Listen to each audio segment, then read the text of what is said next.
Olá a todos, bem-vindo a mais um encontro do Infra em Pauta, Informação com Conhecimento. Lembrando que Infra em Pauta é uma iniciativa conjunta de Siglasul Consultoria, Ribeiro, Portugal, Advogados, Raimundo Neto Advogados e Agência Infra. Hoje, 14 de dezembro, vamos a discutir a pauta da semana junto com Jimmy Amora, da Agência Infra, e o Felipe Graciano, da Raimundo Neto Advogado.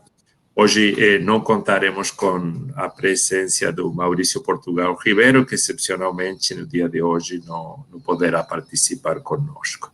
Jimmy, nos conta quais são as novidades da semana e bom dia a todos. Bom dia, Sebastião, bom dia, Felipe, bom dia a todos os nossos ouvintes, 14 de dezembro, né, e temos aí uma pauta, na verdade, com as coisas da semana que passou, né, a primeira delas, nós vamos tratar aí do veto da Presidência da República, né, ao projeto de mobilidade urbana do país. Vamos falar também da lei do gás, né, que foi aprovada pelo Senado com algumas modificações no seu escopo, que vai fazer com que ela volte para a Câmara dos Deputados, e também da aprovação da lei de licitações pelo Senado, que essa vai em definitivo para a sanção ou veto da Presidência da República, né, depois de ter sido feita uma pequena manobra ali, que teve acordo com o pessoal da Câmara, para que a lei já passasse logo, tinha sido aprovada na Câmara, se fizessem algumas alterações e fosse para o Senado, para a presidência. Então, nós vamos começar com a mobilidade urbana, né, Felipe? Na semana passada, para alguma surpresa assim, dos atores que estavam aqui em Brasília, a presidência vetou integralmente o projeto de lei que tinha sido aprovado pela Câmara, começou na Câmara, foi aprovado pelo Senado, que daria um apoio de cerca de 4 bilhões de reais para o setor de mobilidade urbana. Esse apoio, né, foi uma costura, vamos chamar assim, de alguns secretários estaduais de transportes, de mobilidade ou de infraestrutura, dependendo do lugar, no meio do ano passado, já em uma fase mais dura da pandemia, em que eles costuraram com a economia, o Ministério da Economia, um apoio financeiro para o setor, que teve um baque muito grande por causa da Covid, chegou a ficar com 80% de perda de passageiros, e costurou um apoio financeiro em troca de uma melhoria regulatória, vamos chamar assim, nesses sistemas. As empresas teriam que se adequar, os governos e as empresas teriam que se adequar a um novo modelo regulatório, em troca desse apoio financeiro, o que era um desejo dos dois lados, os lados também querem, todos os lados queriam, foi uma concertação bem feita. Claro que na Câmara, no Senado, algumas coisas mudaram, que é normal, tinham alguns problemas, mas o caminho estava trilhado, né? E o valor da ajuda diminuiu bastante, já se fala em 12 bilhões de reais, mas ficou em 4. Seria um apoio pequeno, mas importante, porque o setor passa por um problema grave, principalmente no caixa das empresas, que não recuperou ainda metade, as estimativas são entre metade, 30% e 60% do seu número de passageiros, ainda sofrem com algumas medidas, né, porque tiveram que algumas medidas serem tomadas, como diminuição do número de passageiros por linha e coisas do tipo, por causa da pandemia. Mas aí veio o veto, e agora, como foi um pouco surpreendente, por enquanto não tem articulação para nada, nem para derrubar o veto, nem para uma nova tentativa. Então, o setor vai ficar aí, ao Deus dará, vamos chamar assim, o que vier vai ser feito. E aí eu queria que o Felipe pudesse comentar um pouco sobre isso, sobre essa ajuda, sobre a importância dela, sobre o modelo que tinha sido a tentativa de um modelo regulatório melhor, né, e possa falar aí um pouco sobre como é que vai ficar o futuro. Felipe, por favor. Jimmy, realmente, a justificativa do presidente para vetar foi no sentido de que a medida criava uma despesa não excepcionada, né, com as regras orçamentárias, sem criar a contrapartida orçamentária, sem prever os recursos, né, as origens, e essa medida não estaria excepcionada pela emenda constitucional aprovada no início do ano, que permitiu, inclusive, o socorro a outros setores da infraestrutura, como, por exemplo, o setor de aeroportos, setor de energia elétrica também. Então, a justificativa foi essa. Me parece que um pouco equivocada, né, como justificativa, mas, de fato, foi vetado. Acho que o grande problema que fica, Jimmy, é qual solução dá para um setor que foi tão afetado quanto os aeroportos ou mais, está num ambiente principalmente municipal, tem alguns contratos celebrados em âmbito estadual, com muitas dificuldades orçamentárias e essencial para o transporte do cidadão, né? Então, uma mudança de patamar no setor é algo ainda muito distante, mas pelo menos resolver esse abacaxi do presente é alguma coisa que precisa ser pensada. A gente estava conversando numa outra oportunidade, quando a gente falou exatamente da medida, sobre o paralelo com o saneamento básico, que também é um serviço de competência municipal e contou com o apoio do governo federal na revisão do marco regulatório, justamente prevendo uma série de mecanismos para um aprimoramento regulatório e para um apoio financeiro, inclusive, quando necessário. Eu acho que tem uma diferença essencial entre esses dois setores, porque o setor de saneamento, em regra, ele é viável com as próprias tarifas, é um setor superavitário. Inclusive, a gente tem visto nos últimos leilões ágios bastante relevantes em relação à outorga que está sendo paga para a conquista desses contratos. É evidente que um ou outro contrato, ele eventualmente vai precisar de patrocínio para que a conta feche, principalmente quando a gente fala de contratos na região norte, alguns na região nordeste, que ainda tem um gap de investimento muito grande. Mas, em regra, a gente pode dizer que é um setor que pode se sustentar com as próprias tarifas. A realidade de mobilidade urbana é muito diferente. Você precisa de uma contrapartida, de algum tipo de patrocínio para que ele seja viável. Então, ainda que haja um apetite do governo federal em, de alguma forma, como você comentou, usar uma contrapartida financeira como um meio de aprimorar a regulação do setor, eu acho que o gargalo foi justamente a hora de assinar o cheque, né? Diferente do saneamento, você efetivamente vai precisar aportar recursos e essa conta não fecha. Eu acho que esse é o desafio que está posto, Jimmy. É um problema muito grande. Eu ouvi o teu podcast hoje mais cedo e você justamente comentava, né? Os protestos em 2013 começaram por um problema em transporte urbano. A falta de uma solução, de um enfrentamento adequado, traz riscos muito grandes, para não dizer dos desafios na rotina do cidadão que precisa todo dia pegar ali um transporte público para chegar no seu trabalho. Então, é uma equação ainda em aberto e que alguma solução precisa ser pensada. E assim, o problema aconteceu em 2013, mas não foi a única vez. Houve distúrbios também em outros lugares do país, na década de 80, na década de 90, e em outros lugares do mundo. Conversando com pessoas na época sobre esse tema, falava que isso era muito comum, que os aumentos do transporte público, ou a falta do transporte público, ou falhas no transporte público, levavam muitas vezes a distúrbios sociais que começavam e derrubavam governos e coisas desse tipo. Então, é um tema que deveria estar sendo melhor cuidado por todos, mas não está sendo, e as consequências podem vir graves, principalmente em 2021, porque está muito claro que a gente vai ficar pelo menos mais 6 meses numa crise sanitária por causa da Covid. Sebastião, você tinha um ponto?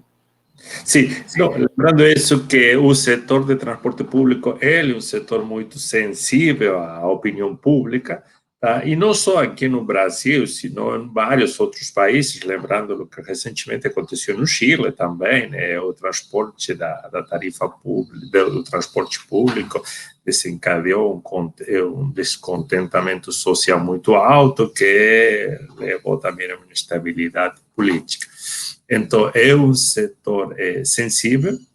E o estranho a tudo isto em relação ao veto é que um dos setores onde mais clara e objetivamente pode ser demonstrada o impacto da Covid, porque há uma clara queda da demanda. Em outros serviços públicos, a redução da demanda não tem sido tamanho tão significativa quanto comparada com o transporte público. Então, o fato gerador desse desequilíbrio, essa necessidade do auxílio econômico para restabelecer a equação econômica, entendo muito mais clara no setor de transporte urbano que em outros setores de transporte público que sim contaram com algum apoio ou consideração da política federal. É isso. Enfim, outros setores tiveram muito menos impacto, né? Alguns até receberam ajuda e há dúvidas sobre se o impacto foi efetivamente, se houve impacto ou não, por causa da Covid, mas receberam ajuda e o governo, nesse caso, simplesmente considerou que não é emergencial um setor que afeta a vida de praticamente todos aí, né, o transporte público, ou pelo menos grande parte dos trabalhadores. Mas, enfim, vamos ver o que 2021 nos reserva em relação a isso. Bom, passamos então para o novo tema, o outro tema, que é a lei do gás. Né, depois de muita disputa, muita negociação, ao longo dos últimos meses, o Senado votou a lei, votou a proposta que havia sido enviada pela Câmara, que cria aí esse novo mercado de gás, vamos chamar assim, mas fez algumas alterações e ela volta para a Câmara dos Deputados e aí começa novamente uma nova fase de negociações. E aí eu acho que o Sebastião pode explicar um pouco para a gente o que foi alterado e como é que fica agora as projeções, aí, o que pode acontecer com essa matéria. Sebastião, por favor. Ok. Bom, efetivamente, na última quinta-feira, no dia 10, foi aprovado no Senado o novo projeto de lei, o 4.476/2020. Ele foi, como o Jimmy falou, aprovado com modificações em relação ao texto que tinha sido apreciado na Câmara dos Deputados, com o qual agora o processo volta aos deputados. E isso fará com que os tempos previstos para a aprovação e homologação final da lei sejam mais demorados.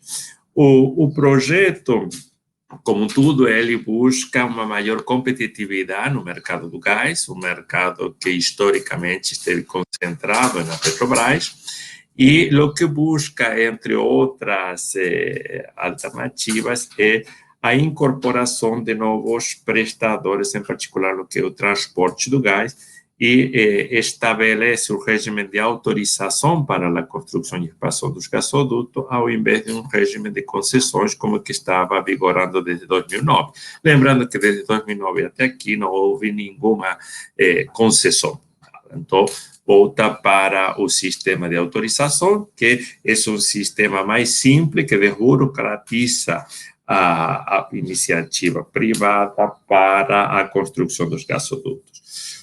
Um dos principais temas que gerou aí debate na aprovação do gás foi que o próprio senador, relator do projeto, que é o senador Eduardo Braga, tentou incorporar a inclusão das térmicas inflexíveis dentro do projeto da lei de gás, buscando elas essa demanda firme das termoelétricas como uma forma de financiar a interiorização dos gasodutos.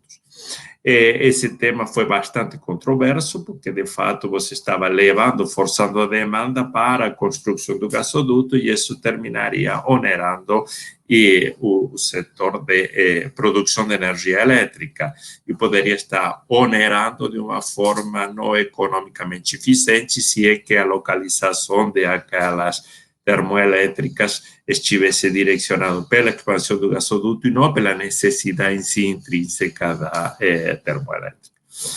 Finalmente, essa intenção do relator, ela foi rejeitada na aprovação do Senado. Isso também gerou alguns questionamentos quanto à costura política que se tinha feito para a aprovação disso. E eu acho que esse era o principal risco que se tinha na aprovação do Senado, que saíssem com as térmicas inflexíveis. Era uma questão que estava sendo criticada no setor da energia elétrica, estava sendo, em parte, não apoiada pelo Ministério de Economia, e, bom, finalmente saiu sem essa inclusão. Outras modificações foram incorporadas, tá? Como foi o fato de estabelecer que a EPE seja responsável por elaborar anualmente o planejamento de expansão da malha de gasodutos de transporte, e também, dentro das modificações do texto, se garante os direitos às autorizações às transportadoras de gasodutos que estejam em implantação ou em processo de licenciamento ambiental a partir de março de 2009.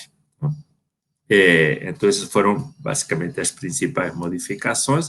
Agora passará para a apreciação dos deputados e, bom, o prazo vai demorar em relação a lo que seria a intenção do governo federal de ter isto mais rápido, porque há uma expectativa que a nova lei de gás impulsionaria os investimentos e isso impulsionaria a recuperação da economia pós-Covid.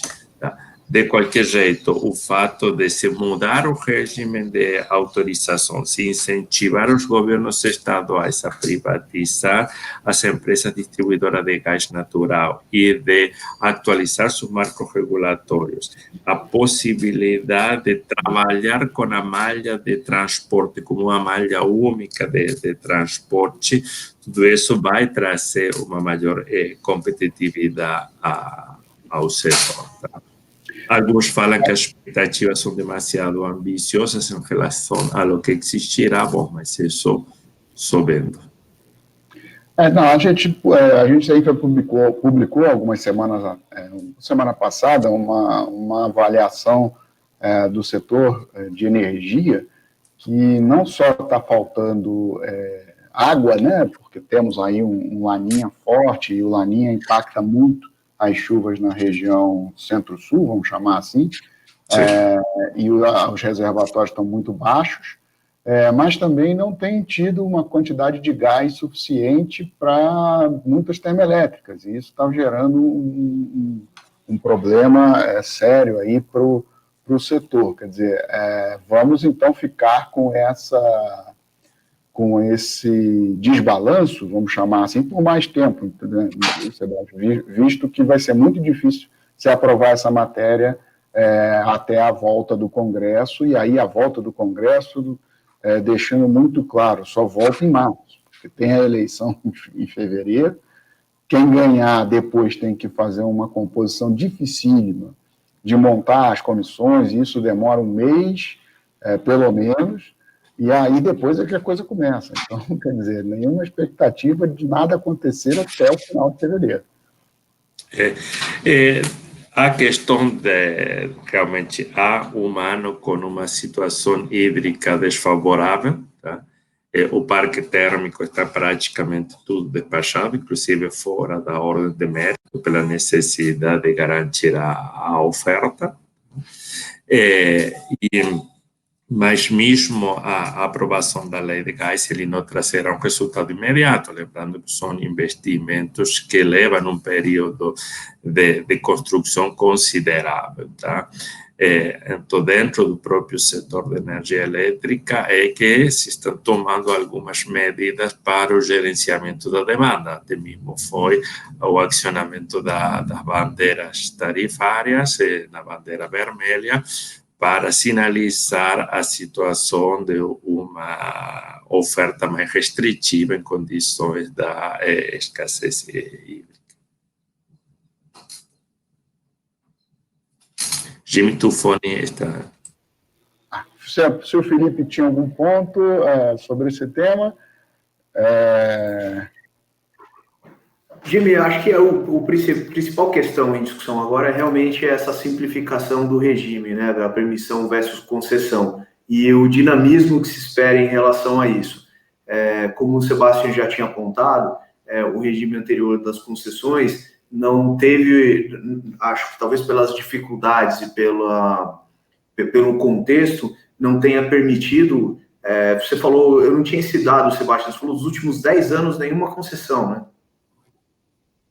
Pois então acho que a expectativa é realmente de um dinamismo maior. Vamos ver como caminho. Vamos esperar, então, mais um tema aí para 2021, e mais para frente, né? E agora vamos passar aí para a aprovação da nova lei de licitações, né? A lei de licitações é a 8.666 de 1992, 93, né? Também conhecida pelos gestores públicos como Inferno ao Infinito, né? Porque tem o 666, que é atribuído aí o número do inferno, né? do diabo, e o 8, que é o contrário, mas é um jocoso forma de fazer de dizer que a lei era super complexa, muito difícil de ser cumprida, criava normas e super complexas para a realização de licitações, contratos e editais, e enfim, tornando tudo muito difícil para o gestor público, praticamente desde o início a projetos de lei, praticamente desde 94 mesmo, tentando modificar a lei, mas agora se conseguiu, mais de 25 anos depois, conseguiu-se essa primeira, uma modificação mais forte, né, mais incisiva, assim, na proposta legislativa, criando aí várias figuras, né, dando a possibilidade da criação da figura da negociação um pouco mais para o gestor público, né, que obviamente vai demorar ainda, porque vai precisar ser regulamentada, tudo isso, mas abre essa possibilidade. No caso das obras públicas, dá a figura do seguro-garantia uma maior possibilidade de ser usada, ou de que seja feito. E aí eu acho que o Felipe pode comentar outros aspectos dessa nova legislação. Felipe. Jimmy, você acha que fez uma excelente introdução, porque você trouxe justamente esse aspecto muito negativo da 8666, que é uma legislação desconfiada, né? Ela parte de uma lógica em que o formalismo serviria para afastar qualquer má intenção do gestor, que quase que como um pressuposto ele teria. Então, são tantos passos que ele precisa justificar e formalizar no contexto de um processo de contratação, que se esperava à época que isso geraria uma transparência maior. E o que se percebeu é que o gestor bem intencionado tem muita dificuldade de contratar, e pior, de contratar bem para a administração, e o gestor mal intencionado tem tanto subterfúgio de justificativa que só para em pé numa análise estritamente formal, que no final das contas ela não atendeu esse objetivo. Com o passar dos anos, a jurisprudência dos tribunais de contas, do judiciário e tudo mais, acabou por lapidar as interpretações e se criou um sistema de contratações com todas as suas anomalias, mas que funcionava, né? Todo mundo sabia o que esperar dele. Acho que o grande ponto em relação à nova lei geral de licitações, como já está sendo chamada, é a questão da oportunidade perdida. Ela tem inovações, a gente vai comentar rapidamente algumas delas, mas tem inovações importantes, mas o principal que era buscar, né, que seria o objetivo de buscar um sistema mais moderno de contratações, mais simplificado, e que privilegiasse uma eficiência na contratação e não tanto aquele rigorismo, né, formal de um procedimento de contratação, isso se perdeu, né? Não houve inovação relevante em relação a esse espírito da lei. Basicamente, ela é um compilado da Lei 8666, com o regime diferenciado de contratações, o RDC, e a Lei do Pregão. Então, foi criado, né, um regime geral, né, uma lei geral de contratações, de licitações. Ela não se aplica às estatais, que continuam sendo regradas, né, pela 13.303 e com a possibilidade de criar regras específicas, e isso traz uma flexibilidade importante para as estatais, mas essa não é a realidade da administração direta. E acho que em relação às inovações mais importantes e que têm um potencial de trazer uma melhora significativa, houve a incorporação da lógica da matriz de risco nas contratações. Então, se antes você tinha uma sistemática em que o poder público, basicamente, ele se responsabilizava pelaquela área extraordinária, né, pelo fato do príncipe, uma lógica bem simplista de olhar uma contratação pública, agora já é possível se escalonar riscos específicos que cada parte está assumindo, de forma a consolidar, cristalizar um equilíbrio econômico-financeiro inicial, de maneira que ele possa ser revisto especificamente em relação aos eventos assumidos e alocados em cada parte na lógica da contratação. Vai ser um desafio como isso vai acontecer no âmbito de prefeituras, de órgãos que talvez não tenham uma estrutura tão parruda de assessores, né, uma organização interna mais consolidada, mas é um desafio interessante. Acho que um outro aspecto que também, acho que era justamente a isso que você estava se referindo, é a criação da modalidade do diálogo competitivo, né, que é uma forma de contratação em que você, fazendo um paralelo muito simplista, né, você traz alguns aspectos do procedimento de manifestação de interesse, mas já não como algo para instruir, né, uma pré-contratação. Basicamente, a gente está falando já da contratação, em que a administração ela inicia diálogos com potenciais fornecedores de um tipo de serviço que não pode ser comprado em prateleira, formata o que ela pretende adquirir e, a partir daí, se inicia uma fase de lances em que outros potenciais interessados vão poder apresentar proposta também para aquele escopo que foi definido com dadas especificidades. É uma modalidade nova e há muita expectativa em relação ao tipo de inovação que se pode trazer para as contratações públicas. Acho que o grande ponto... Pode falar de mim, por favor. Eu tocando nesse ponto, eu sempre achei assim, uma coisa muito fora de propósito, você ter uma mesma lei ou uma mesma modalidade para você contratar caneta e foguete nuclear. Não dá, são coisas completamente diferentes, né? E eu acho que a introdução do diálogo competitivo pode fazer com que você, enfim, tenha uma normativa, uma regra própria para fazer contratações muito complexas que não tem nenhuma forma, nenhuma maneira de ser feita apenas pela melhor das modalidades, ou a possível modalidade na atual lei, que é a técnica e preço. Não dá, simplesmente você não tem como ficar fazendo avaliações, dando notas sobre certificados das empresas ou a qualidade dos projetos da forma como é feito. Eu acho isso um equívoco muito grande e eu espero que agora essa modalidade consiga encaminhar, né, uma solução melhor, mais moderna, mais qualificada para esse tipo de contratação complexa. Obviamente, você não vai precisar fazer diálogo competitivo para comprar caneta. Exato, Jimmy. Esse é um ponto, né? O diálogo competitivo ele não serve para qualquer hipótese, né? Você precisa caracterizar ali que você está buscando adquirir alguma coisa que não se encontra em prateleira, não é uma solução pré-definida.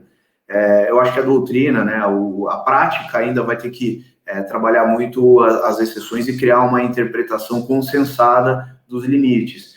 Mas me parece muito adequado, por exemplo, ao se definir um objetivo de, por exemplo, criar uma ponte entre um ponto A e B, se iniciar um diálogo para definir qual é a tecnologia, qual é o sistema mais eficiente, mais econômico, construtivo para aquele tipo de objetivo. Então, você conseguiria estabelecer uma solução de engenharia mais eficiente e abriria ainda assim a possibilidade de obter proposta de outros concorrentes a partir da tecnologia definida. Sebastião, me parece que você tem um ponto, fica à vontade, por favor. Sí, no, en realidad hay sí una notoria necesidad de modernizar el sistema de contratación pública. Ele tem trazido, por sua natureza, muita rigidez às empresas da administração para a contratação, o qual as coloca até mesmo numa situação de desvantagem em comparação ao privado. E o que a gente tem visto no último tempo é um retrocesso naquilo que o Jimmy estava falando, de que se tem mecanismo, não se pode ter o mesmo mecanismo para contratar caneta que foguete, mas a prática tem levado, inclusive, a tratar tudo como caneta. Tá? Até mesmo pelas apreciações do Tribunal de Contas e o receio que tem os gestores da administração pública dever ser questionados, tem se optado basicamente por um pregão para tudo.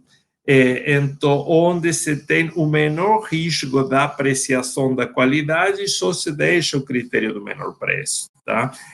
Então, acho que o regime hoje já não tratava muito diferentemente o foguete e a caneta, e a prática levou a ser tudo caneta. Então, a necessidade da modernização do sistema de contratação pública é notório e ultramente necessário. É isso, quer dizer, quando o gestor público fica na situação de não tem jeito, ele acaba levando tudo para a forma mais simples. E aí você cria as dificuldades que temos hoje para contratar coisas mais complexas. Né? Então, e, Jimmy, exatamente nesse ponto, com exceção ao diálogo competitivo, e que a gente vai precisar discutir ainda bastante, depende ainda de uma regulamentação para se entender os exatos limites, mas com exceção ao diálogo competitivo, eu acho que esse objetivo de dar uma ferramenta moderna ao gestor para escolher o melhor prestador de serviço, escolher o melhor produto, claro que com um preço mais adequado, eu acho que a gente não chegou nesse objetivo ainda. A gente tem alguma evolução, é verdade, mas está distante ainda desse objetivo de dotar o gestor de uma ferramenta adequada para atingir esse objetivo. Acho que é isso, então vamos ver, né? Esperamos que agora não precise de mais 30 anos para fazer as modificações que se mostrarem necessárias, obviamente. Também não é bom ficar mudando lei o tempo inteiro, mas, assim, de vez em quando você precisa fazer algumas modernizações e o Congresso tem que estar aberto a esse tipo de discussão, fazendo avaliações, claro, enfim, avaliações de impacto regulatório, né, avaliações de resultado regulatório, já que a lei de licitações é uma... Esse é um aspecto importante, Jimmy. Como não houve uma revolução no sistema de contratações, houve basicamente uma consolidação de 3 leis com alguns aprimoramentos, algumas alterações. Esse é um outro aspecto que realmente pesa contra na balança, porque você está modificando todo um texto em que os players se habituaram a trabalhar sem modificações relevantes, mas que vão abrir margem para muitas discussões, né? Então, você alterar simplesmente um texto, a gente falou disso, não me lembro agora qual era o tema, mas a gente estava comentando uma outra alteração legislativa e ponderando que, eventualmente, se a alteração não é de espírito, não é uma alteração realmente profunda, muito melhor do que você fazer uma lei nova é você implementar alterações pontuais, né? Porque você, acho que, de alguma forma, mexe menos no que está funcionando de um sistema que talvez não seja perfeito? Acho que o Maurício falava na época, sobre a regulamentação do marco de concessões, sobre o novo marco de concessões, que também já foi aprovado numa comissão da Câmara e pode ser que seja votado em plenário aí a qualquer momento. Vamos esperar, é um dos pontos que provavelmente vai acontecer em 2021. Bom, então, alguma coisa a mais sobre a lei? Não, nós vamos só rezar, então, para que ela fique um pouco, melhore aí a vida dos gestores, que sofrem bastante com a forma de contratar instituída pela 8666. E temos, então, vamos passar, então, para a agenda, né, dos fatos aí da semana, praticamente a última semana do ano, né? O Tribunal de Contas, por exemplo, já está com o seu pequeno recesso, só volta a ter sessões em janeiro. As agências reguladoras provavelmente vão fazer suas últimas sessões, e depois vão dar um intervalo aí para as festas, e entre elas tem amanhã a reunião da ANTT, que deve discutir o edital de licitação da FIOL, que é a Ferrovia Oeste-Leste, que é um pequeno trecho ferroviário ali de cerca de 500 quilômetros, ligando Ilhéus até a região de Caetité, onde tem minas ali de mineração, uma área de mineração importante. E a ANEEL vai discutir alguns temas, entre eles algumas regulamentações para a entrada em vigor do chamado preço horário, que é um tema que a gente também deve discutir aqui em breve, já que vai entrar em vigor aí no ano que vem, né? É uma modificação importante na forma como a energia, o mercado livre de energia se estabelece. Hoje ainda o Senado está começando a análise dos nomes que foram enviados para vagas de agências reguladoras. Tem nomes na ANP, na Anatel e na ANTT, principalmente, 4 nomes na ANTT que vão ser sabatinados pela Comissão de Infraestrutura, e há a esperança de que ainda essa semana eles possam ser avaliados pelo plenário da Câmara, né? E na quarta-feira, a Artesp vai iniciar uma série de audiências públicas para a revisão de contratual de concessões rodoviárias em São Paulo. Essas revisões contratuais em São Paulo são um pepino histórico aí no setor de concessões, e a da Entrevias vai começar a ser avaliada aí para saber como é que se resolve esse problema que vem já de alguns anos e vem aí, de certa forma, atrapalhando o desenvolvimento das concessões em São Paulo, e até, para algumas pessoas, até mais do que isso. E na sexta-feira tem leilão, os últimos do ano aí. São 4 terminais portuários, em Aratu, Maceió e Paranaguá, e também uma rodovia, um lote de concessões rodoviárias do governo do Rio Grande do Sul. Então, finalzinho do ano ainda, vamos ter mais algumas concessões e arrendamentos, no caso dos leilões, né, para avaliar aí para serem feitas aí pelos governos, né? E com isso a gente encaminha para o encerramento. Felipe, Sebastião, algum comentário final? Eu só agradecer aos ouvintes e desejar a todos uma boa semana, e nos encontramos em 7 dias. Também só agradecer a nossa audiência e até a próxima semana. Bom dia a todos. Então, um bom dia a todos. Agradecemos aí por ter nos assistido até aqui, nos ouvido até aqui, para os que nos ouvem nos podcasts, e pedimos para que você possa curtir o canal e compartilhar aí os nossos vídeos e nossos podcasts com o setor de infraestrutura. Muito obrigado por estar conosco até aqui. Tenham todos uma boa semana.